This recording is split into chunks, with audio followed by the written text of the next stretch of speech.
Everybody, Tim from Ski Rex Media here with another mini cast, and this is going to be the first of the Q&A series. I put it out there a couple times so far. I need to put out some more probably. That I wanted to hear from you. Ask Tim from Ski Rex Media a question and let's see what happens. And I did ask for it to stay snow sports oriented for now. If we want to do Dear Abby, we can. If you have questions about your love life, we can. But that has to be a completely different bit. Then again, maybe I will just answer it this way. I mean, I just finished recording the Valentine's Day show. Haven't listened to it again yet or edited it, but I hope it does something. I hope it's at least entertaining. If I know it's not informative, but I hope it's entertaining. But for the Q&A series, I did put it out there. Hey, ask Ski Rex Media a question. Ask Tim from Ski Rex Media a question. And the first question I got, so it only makes sense for me for that to be the first question I answer, was from Rob from Twitter, one of the bigger Ski Rex Media fans out there. And since he asked first, I will answer him first. His question was, what was my most epic ski day ever? And, what went along with that? Where was it? Who was I with? Why was it so great? And all this and that. All similar questions. But it really comes down to, what was my most epic day? I'm not sure how to answer that, Rob and anybody else who's watching. I can tell you one of my more epic moments, and it could seem like it's epic for another reason, but it was because a friend of mine and I were in the zone. For those who are fans who listen and watch, like I said in the Valentine's Day episode, my friend Patrick asked me if one of the Ski Rex Media episodes, some stories I tell were about him. He's going to be in this story. Mike from Nerdities is part of this story. So if you listen to them, or if you want to, just look up the Nerdities. And then Unofficial Travis, as he will be called here, because he does help out with Ski Rex Media. He best friend for a long time. He's part of this story, and he's unofficial because I can't pay him. I can't afford to pay him. So anything he does for me is completely unofficial. So here it goes. We were at Stratton one day. Stratton in southern Vermont. I do enjoy that mountain. I really like that mountain. We were just having a great day. It wasn't the best weather day. It was cold. It was dark. It was cloudy. But talk about just a good day of riding and skiing. He snowboards. My friend Travis snowboards. My friend Mike snowboards. Me and Patrick ski. We were out there on Stratton and we were tearing it up all day. And I think this was either our last run or our next to last run, or it was close to the end of the day. But if you ski Stratton a bunch, and maybe I'll pop this up real quick as a graphic, but there's a couple trails from the top. You can head down and you catch Polar Bear and Black Bear. Two diamond trails. They run into each other. Diamonds, they're narrow, and they do have some steeps. Polar Bear and Black Bear. Great trails. Two of my favorite trails on the entire mountain. I love riding them. We must have been on those 3 or 4 times that day just because, how much we enjoy them. But it was not so much the trip. It was everything. I shouldn't say anything was not so much anything. It was the culmination of everything. Yeah, the weather was dark. Yeah, it was cold, but that's fine. That's skiing. It's winter. It's cloudy. It's cold. We were just in a zone.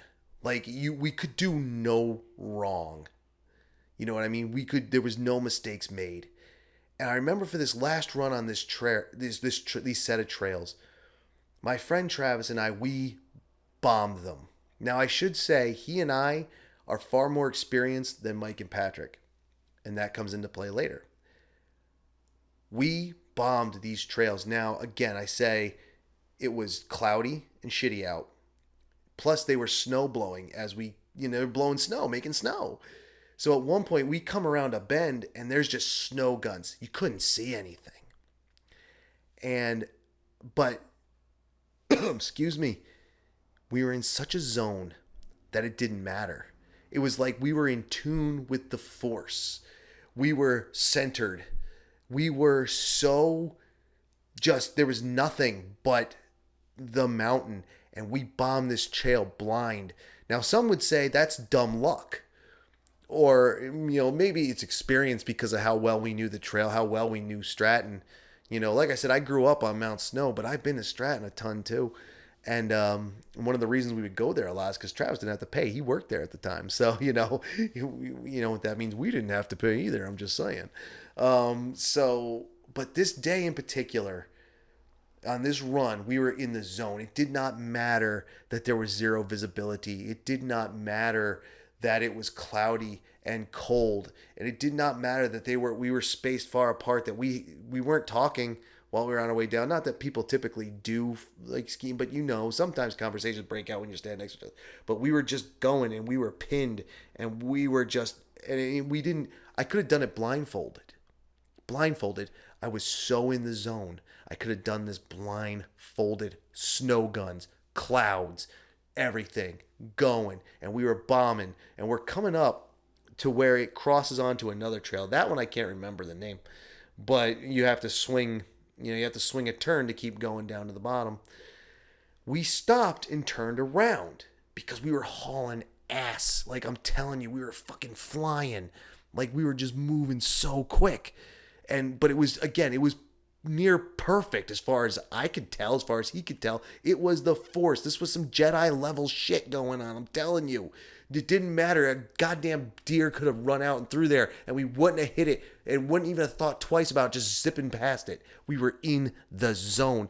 And we were so in the zone that we stopped, and we turned and looked back up mountain to the other two guys. Again, a little less experienced than us. Could handle the terrain, but narrow and snow guns and dark. And again, not nighttime dark, cloudy dark. We got worried when they weren't right behind us. It was then that we kind of started realizing, holy shit, we just did what we did. And that's another thing about being in that zone. We weren't even cognizant of the fact that we were just kind of, we transcended some kind of plane in the realm of skiing and snowboarding, and the force took us down. I know I keep making Star Wars references, but it applies. And we look up this hill, and they weren't feeling that. They came down, and they had, I don't want to say they were scared. Like, I don't think they were scared. That's not the right word, but they were definitely cautious. And, well, they probably should have been. Like I said, the visibility was nothing. Made worse by the fact that it was cloudy. If it was a sunshiny bluebird day with snow guns going, you wouldn't have thought twice. But it was also narrow, so the trees are up anyway. Like, all you see is just this corridor. But we didn't have to look. We were just tuned into that mountain, and the mountain guided us as it needed to. It took care of us that day. So I don't know if that counts as my most epic day, but man, what a moment. What a moment.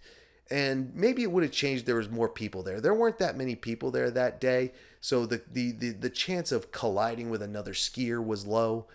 But other mistakes from low visibility, snowmaking equipment, a narrow trail through trees, and I don't think there's glades, cut glade runs on either side. So it was like dense Vermont trees. And there might be now. I haven't been in a while, but I think you'd understand what I'm saying. And I didn't have to pay attention. I didn't have to make any conscious thought. It just happened, and it was glorious. It was a glorious bomb run, polar bear, black bear, and we did it, and it was awesome.